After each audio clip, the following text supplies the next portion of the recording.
Check, check, check, check, check, check, check, check, check, check, check, check, check, check, check. Y'all good?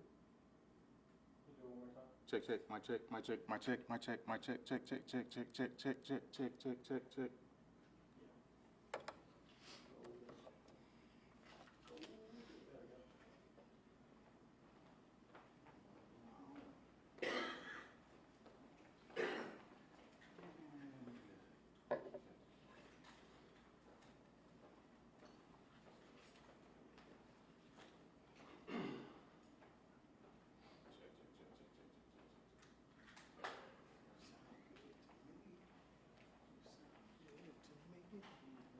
You sound good to me. You sound good to me.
All right, y'all ready?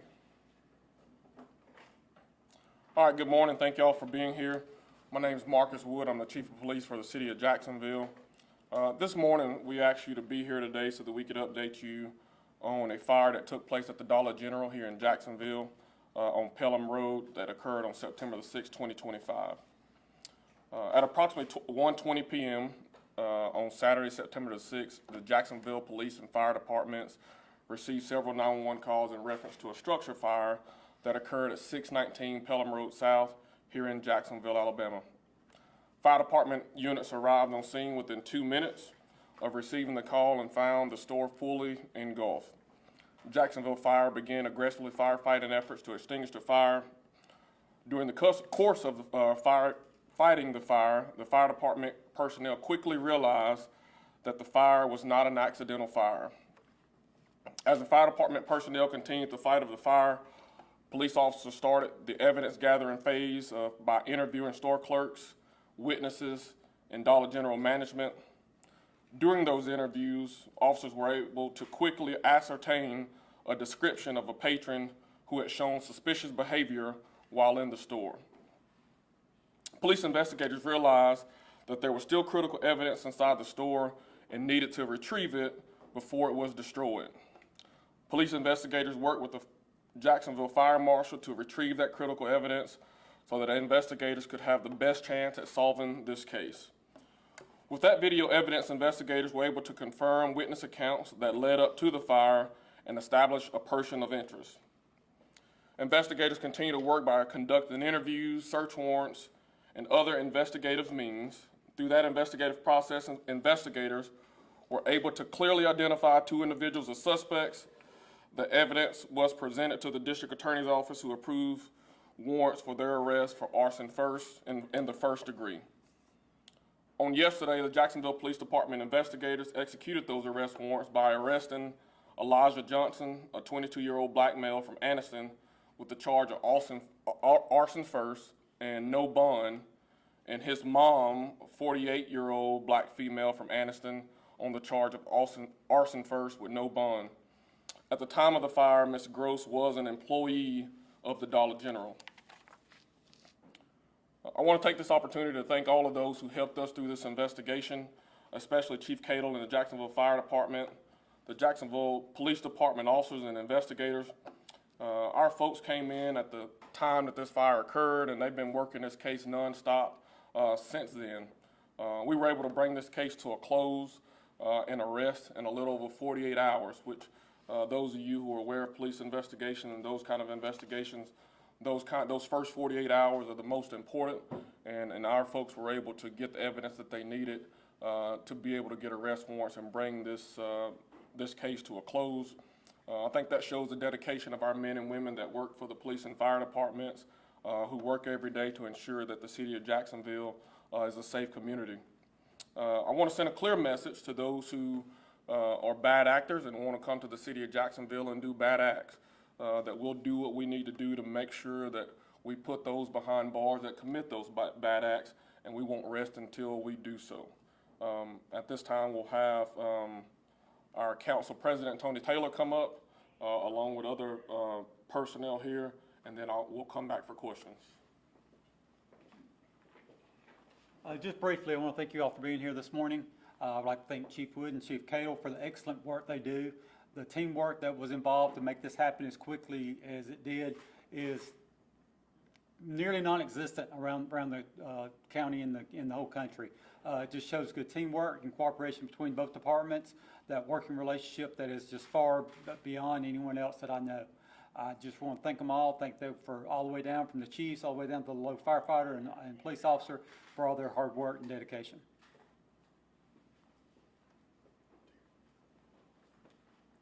I'm City Councilman Terry Wilson, and let me echo what our council president said.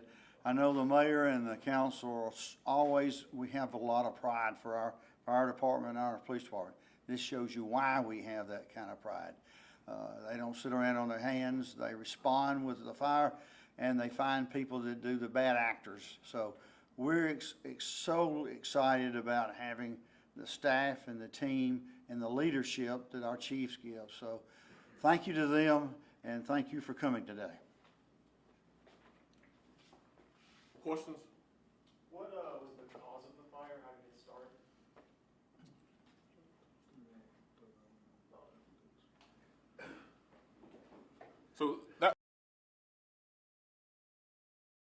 and we still have people that, although the arrests have been made, there are still people that we need to interview and want to interview, and that's information that we want to keep, so that as we interview people, we know that if they tell us certain things, that we know they have actual critical facts about this case.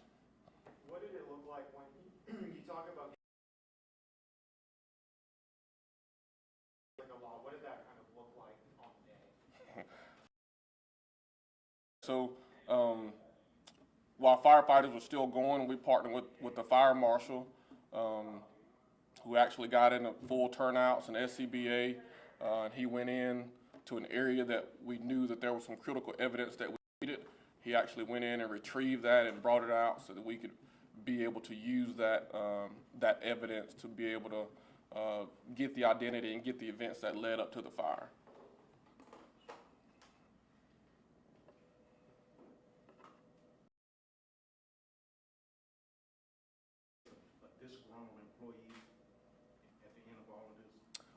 That's another part of the investigation that we want to keep right now, because we do have to interview other people.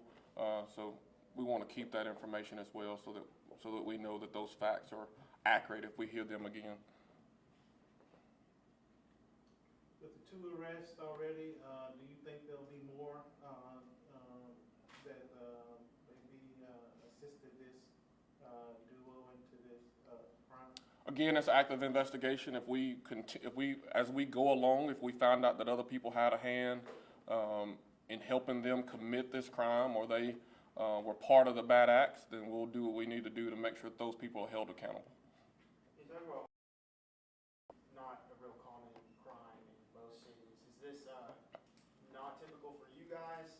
And how kind of strange is this for Jacksonville? Very strange. Jacksonville is a safe community.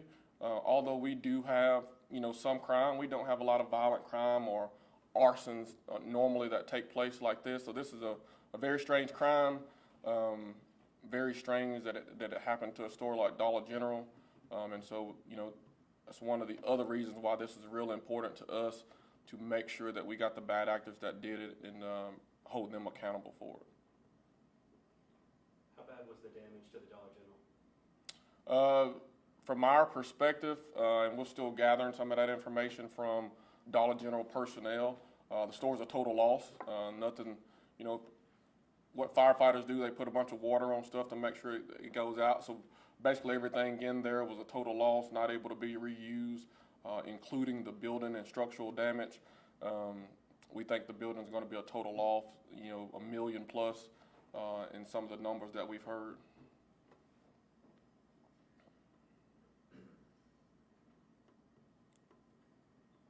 Any other questions? Chief, I'll let you end with this. As far as, I just want you to elaborate a little bit more as far as teamwork goes. Police department, fire department, putting this puzzle together and coming to this outcome.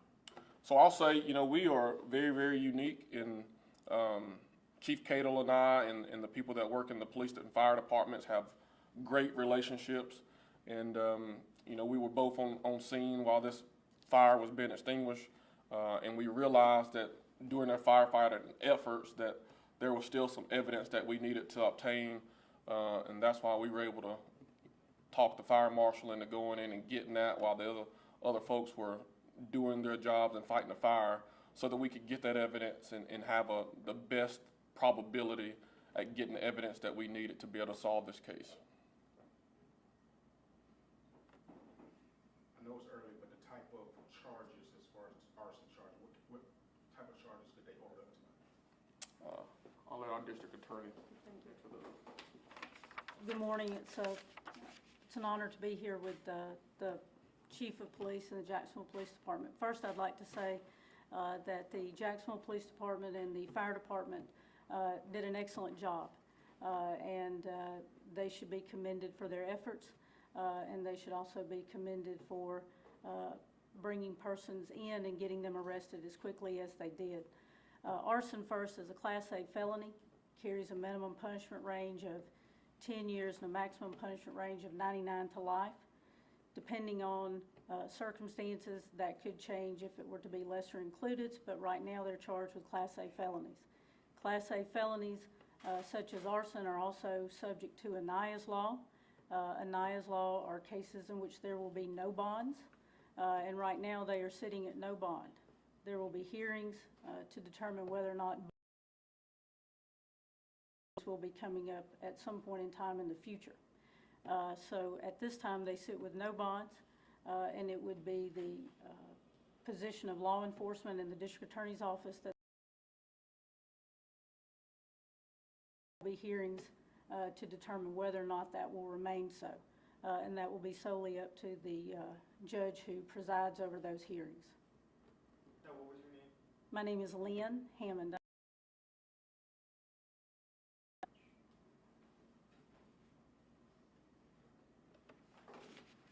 Any other questions for anybody, guys? Thank you all.